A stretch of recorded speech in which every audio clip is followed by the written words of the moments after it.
Welcome to Survey Booker Sessions. Tune in to hear from people working in a range of industries and roles to provide you ideas that you can take away and use in your own business. I'm your host, Matt Nally, the founder and director of Survey Booker, which is the leading CRM and survey management system for surveyors. So on this episode of Survey Booker Sessions, we've got Kate Charrington from Projekt3. So thanks for coming on today. No problem, Matt. Thank you. Do you want to give us a bit of background as to what you do before we sort of start going into different sort of topics that we've got lined up for today? Sure. Yeah. So my name's Kate Charrington, as Matt said. I'm Director of Projekt3, which is just me. Essentially, my work boils down to helping surveyors actually improve their home survey reports in a couple of different ways. So I run a future-proofing home surveys program, but also I undertake quality assessments for independent surveyors and particularly micro businesses. I think there's a few topics I'd like to cover today. And we might put this out as one episode, or there'll be three different ones that people can listen to. But the first one I'm really interested in is, based on what you're doing, why is having a third party reviewing your reports important? Like, does it really matter? Or can you just go through it yourself periodically? Like, what's the benefit? Yeah, sure. So really good question. So I think firstly, I would say that it is within a surveyor's power to absolutely kind of self-evaluate, but also it's actually their duty, I would say, to do that as well. I don't think that there is a kind of need to merely do one or the other. I absolutely think of self-evaluating, quality assessing your own survey reports is as valuable as having independent reviews, but I don't think they should necessarily actually be in place of each other. If we think about the kind of benefits of kind of evaluating your own, so first and foremost, well, you're actually at the heart of what you do, right? You're the person that can actually amend your own reports. You're the person who can actually see any mistakes that you may have made when going through your site notes or whatever, and actually making sure that you're actually putting the right things into the survey itself. So you're actually very much kind of closer to home, if you will, in terms of actually making sure that what you're actually delivering in terms of your survey report is not just correct, but also actually meeting standards as well.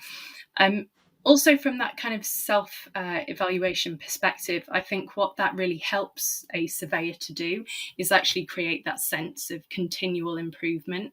And that's really important. That's what we do year after year in terms of CPD. And I think whilst knowledge in terms of CPD is one thing, quality is obviously another, and that's driven by continually reflecting on what it is that you're actually delivering. So like I say, that self kind of assessment piece is still really valuable and really important. The place where kind of independent quality assessment or auditing, if you will, kind of comes in is really drawn from the fact that it's at arm's length. So if you think any of the work that you do, any work that I do, sometimes we do it same thing day in, day out, particularly from a surveying perspective. Yes, we're seeing different properties, but ultimately we're producing a survey report, right? So we're doing the same thing day in, day out. And as a result of that, we can potentially become complacent in what we're doing. So having that independent quality assessment is really important from the perspective of having that truly objective opinion and viewpoint of, well, okay, A, is this correct? But B, importantly, from kind of my standpoint and what I do on a day-to-day basis, is are you actually meeting the standards to which you're actually trying to align yourself to? So whether that be RPSA, whether that be RICS home survey standards, are you actually making sure that you're delivering on the standards required? And also in addition to that, I think from an independent quality assessment perspective, if you do have independent quality assessments, so that can potentially help in terms of your PI as well, because you're actually demonstrating the fact that you are keen and willing to have an independent review undertaken, and it's unfortunately not something that's actually undertaken regularly. Or kind of overseen by people. So from that perspective, it's really important as well. But like I say, both help to really kind of drive drive quality, avoid mistakes, reduce claims, reduce complaints, but equally both have their place in making a home survey as good as it can be. But I don't think that they should be done just one or the other. Perfect. Okay, so if you're doing a self-evaluation, when's appropriate? Because obviously there's the period of reflection you're meant to have before submitting your report out. So is that enough of a self-audit in terms of I've paused, I've looked back over my report, I'm happy with what I put in there? Or should it be I've taken a day aside, I'm looking at quite a few reports, going, what are the good points I like in my reports? What do I think is lacking? So what's the level you should go to? Yeah, that is a really good question. So I think from the perspective of time, I'm kind of hesitant to align to that concept of Yep. we should do it within this period of time, because ultimately what we want to make sure we're doing is delivering a report that reflects what we've seen on our inspection, but also actually meets the survey standards that you're trying to align to. So when I talk about quality assessment or vetting or auditing, however you like to kind of frame it, I'm not talking about proofreading, which is what every surveyor should be doing. And I really urge every surveyor to. But, we're not talking about proofreading. We're talking about, have you actually met the fundamental principles of achieving a level 1 survey, level 2, level 3, or those equivalents? And whether you do that the same day. Again, I mean, you mentioned about reflection there. I think reflection is absolutely important. And if you're delivering surveys, personally, I think that you do need that time.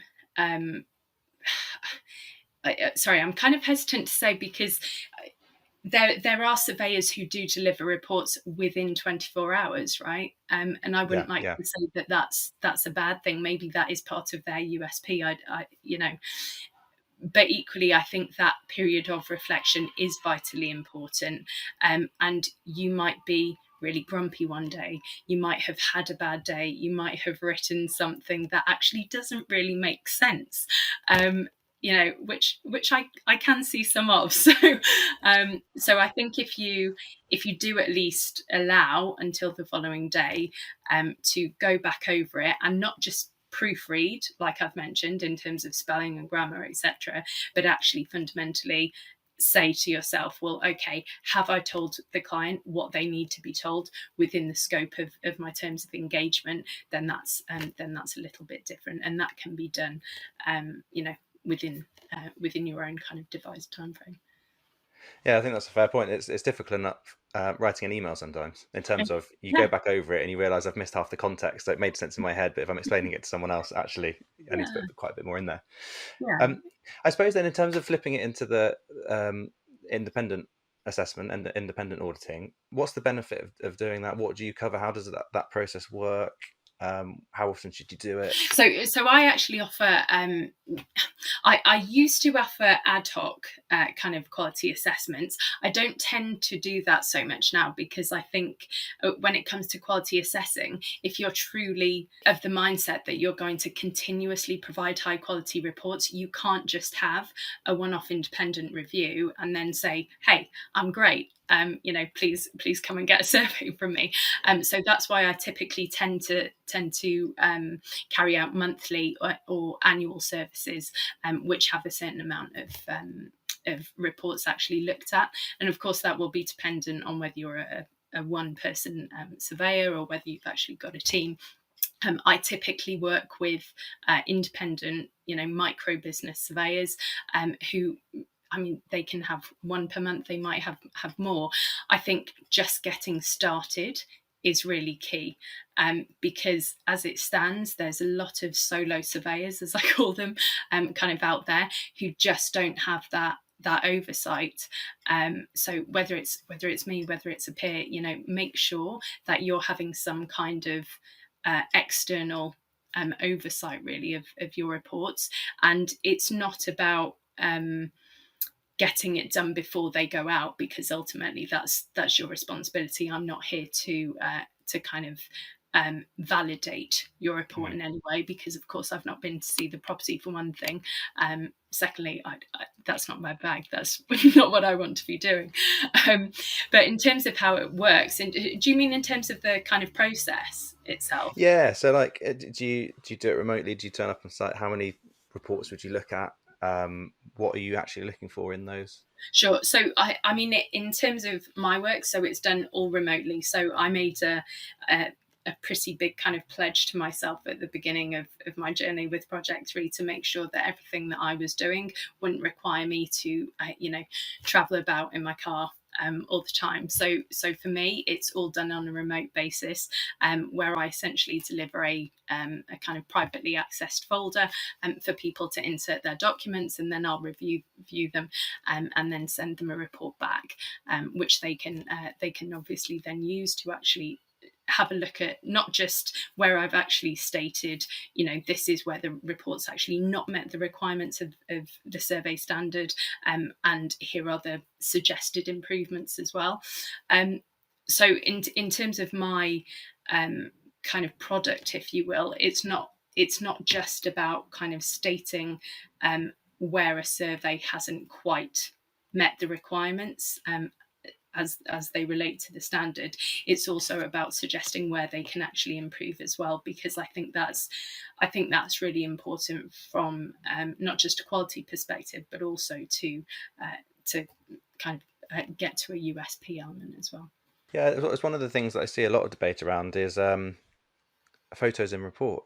Should that be an upsell or should that be a standard? Because we're now looking at people putting potentially videos in, or sending video links out, which explains a lot more than a photo can. But the idea obviously is the photos, it gives more context to what you're talking about. But I suppose with that, my point is, if you're working alone and you're not getting to see what the market's doing generally, because you're working with your own bubble zone, whatever you want to call it, then you may not realize how much the market's moved on in terms of what other people are providing within their reports in terms of content, quality, whatever it might be. But equally, is it better suited to people that are newer within the business, in terms of the external auditing, and therefore, and as you get older or more experience is probably the better way of putting it, you can do more self-auditing, or is it something you should constantly do? I think it's a constant. I think it has to be. Like I said earlier, if you do something over and over again, yes, it might become second nature in terms of the process, but actually, even just basic things like are surveyors actually reviewing their standard phrases on a regular basis? I can say from what I see, no. There are things which have moved on. I think particularly in terms of things like minimum energy efficiency standards, I still see surveys which actually kind of comment on these as a policy that's going to happen versus something that's actually already in place. So even things like that is you would think simple, but actually something which surveyors probably don't have a lot of time to do, but equally I would say that they should afford themselves the time to go through their phrases and make sure they're all up to date. But I think regardless of age, regardless of experience, you can do exactly what I said. You can self-assess, but you need an independent eye, much like if you think about business accounts, I like the fact that I have an accountant who actually looks over it, right? It's all about having somebody else to just check things over, make sure everything's been accounted for or whatever. So whichever kind of stage you're at in your surveying journey, I think it's really important that you access both of those. I suppose it comes back to the point, you don't know what you don't know. So you may not realize what you're missing out or not commenting on well enough, or whatever it might be, if you're not getting that external context, because you're just not aware that you don't know it. Exactly. You mentioned photos, and that's a really interesting one for me, and one which I frequently kind of bang the desk up because I'm irritated. And what I mean by that is just that, photos, what's that phrase? They say, photos can tell 1,000 words, right? But Yeah. they can't if you don't know what you're looking at. So Yes. it's all very well inserting a picture, but are you actually inserting annotations and captions to supplement that for the client as well? And that's just, that's an example of something simple, which can absolutely be rectified quickly and will not just help the client, but will elevate the quality of a report instantly. And it's, it's something that's missed off. Well, that'll tie into something we talk about later around how you increase your fees through better reports as well, which comes on to explaining it as well. But I suppose the other aspect thing, you're seeing a lot of reports from a lot of surveyors, and one of the it gets used as a USP. I think it possibly can't be a USP anymore because it's something that everyone says, but they talk about jargon-free reports. Do you find going through them, they are jargon-free, they do make sense, or are they often quite technical? People might not understand, it's lacking the photos to support what a purlin is or whatever is. Yeah, it's interesting. I would say it's kind of half and half. So there are a lot of reports which are actually I'm kind of shooting myself in the foot here, but sometimes too simplistic, i.e. because they've not actually met particular standards in terms of what's required of particularly level 2 or level 3. And if I think about the kind of elevation of surveys, so at level 1, you would probably think, well, that does need to be basic in terms of what it says and what it delivers. And arguably that's true. But level 3 should be equally accessible to all clients. And what I tend to find is that the higher the survey level or survey equivalent, the more technical content and the more technical jargon is actually used. So if I think about, in the last month in particular, I've seen, the concept of thermal bridging, U values, HWSC, what does that mean to people? What is a U value? What is HSWC, hot water storage cylinder? Sorry, I'm getting them backwards. So HWSC, right? So it's those types of things where just because you're delivering maybe a level 3 report doesn't mean that your content should be more complicated or more complex.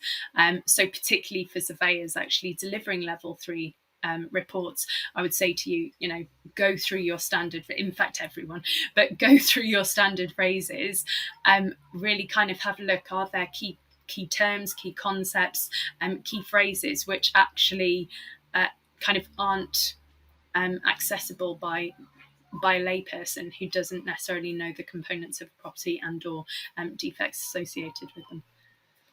Yeah, it's interesting because you also forget how jargon and common terms to yourself and are actually alien to somebody else. It's the same for us with software. We're trying to describe certain things. You have to take your certain hats off and go, actually, that's not going to make sense to somebody else, and you need to break it down a bit more. But we do the same thing with self-reflection. It's from a looking at the system and how it's set up. We have people come in and review it from a third-party perspective and make sure it's doing what it should do. So it's important. It's the only way of knowing how you're performing, and the world moves on in terms of the context you're working in. And so so I'm completely all for it. I suppose the higher the level, the more jargon. The only other thing I was thinking about on that is, what is it that you should be putting in then to a high level report that you're not putting into a level 1, for example, a lower level, that's not, if it's not jargon? So how do you then provide that better detailed report without going into that? You can provide the detail, but I think and by all means use those different key terms, concepts, but what you need to be doing is actually supplementing that with, I hesitate to use the word, but almost like a glossary. If you are talking about thermal bridging, explain what that actually is. If you're actually talking about rising damp, whilst it's, clear and obvious to us as practicing surveyors, does your average layperson actually know what that rising damp actually stems from and what that actually means for your property? So it's not about omitting those key terms and concepts. It's about making sure that if they are there, that they are explained appropriately, and meeting standards at the same time. I think my last question then on the auditing aspect, just back on the sort of how often should you do it? If someone's working with you around getting their reports checked, should they do it once a year, twice a year, or more regularly than that? What's their sort of appropriate level? I mean, I don't really have a. Well, I mean, what is appropriate? Like, I could say to you, well, every week, but Yeah, the reality is that people don't want to do it every week. Every month is typically what I have clients actually do, and that might be for a continual period of time. It might be for a shorter period of time. The reality is cost of living, things change. But if you are, in particular, if you are a solo surveyor, I would say at least monthly is a good way to get yourself onto a kind of positive trajectory in terms of delivering quality assessments. Quality assessed survey reports. Because, like I mentioned a little bit earlier, doing it ad hoc, it isn't something that I particularly am keen to do, because I wouldn't want a surveyor saying, I've had my reports checked by Projekt3 and they're, high quality, whereas actually it's just one check in one, snapshot of time, much like a survey. You need to have it done on a continual basis, really. But yeah, in answer to your question, if you really are picking out a time frame, I would say monthly is beneficial. Okay, so around the external audit aspect versus doing it yourself, I know some surveyors, rightly so, will put high quality reports on their website or in emails that go out to customers. But are there considerations around when you can say it's a high quality report, or are there USPs that you could, or things you can do to list that as a USP properly? Yeah. So, well, I mean, so my one of the kind of facets to my work is that actually, if you do get quality assessed on a monthly basis, then you do have access to my kind of quality assessment badge, which you can actually pop on your website, and then in your email signature and things. But I think that's a real kind of bugbear, I think, for the industry, because I do see, like yourself, a lot of surveyors on their websites will put, we deliver high quality reports, but they don't actually evidence how they've established that. So whilst I'm not saying that their reports aren't of high quality, the question is, okay, well, where have they actually got that from? And specifically around that, great kind of client reviews do not necessarily equate to high quality survey reports that meet standards. So if you think about a client, Matt, just a question to you: how many? This might backfire, but how many times in your life have you actually moved? In terms of buying a house, Yeah. yeah, in terms of purchase, I haven't. So I've not gone down the route of having a report. My brother has. I've seen his. Okay. Okay, yeah. Cool. So if that is something that you choose to do, or whatever, in terms of your age and how many times you'll have seen a home survey report, you'll have seen one report across the period of your lifetime, and you won't actually have seen it against or comparable to other survey reports either. Yeah. So if you think about clients that typically move, every 10 plus years. I think there was a report out back in, when was it, like 2017, 2019, that said most people move every 23 years, I think it was, or something, something crazy like that. So clients don't actually know what good looks like. They might be happy with your report, but that doesn't necessarily mean that you've actually met the required standards associated with that. And I can't remember if I mentioned earlier, but templates might imply the same quality, but I can kind of tell you from what I see templates of the same reports backtrack sec reports delivered in the same template, but varying vastly in terms of the quality in them. So in terms of when surveyors are actually claiming high quality reports on websites or on any kind of marketing material, I would get them to really kind of review that and see how can they actually evidence that their reports are high quality.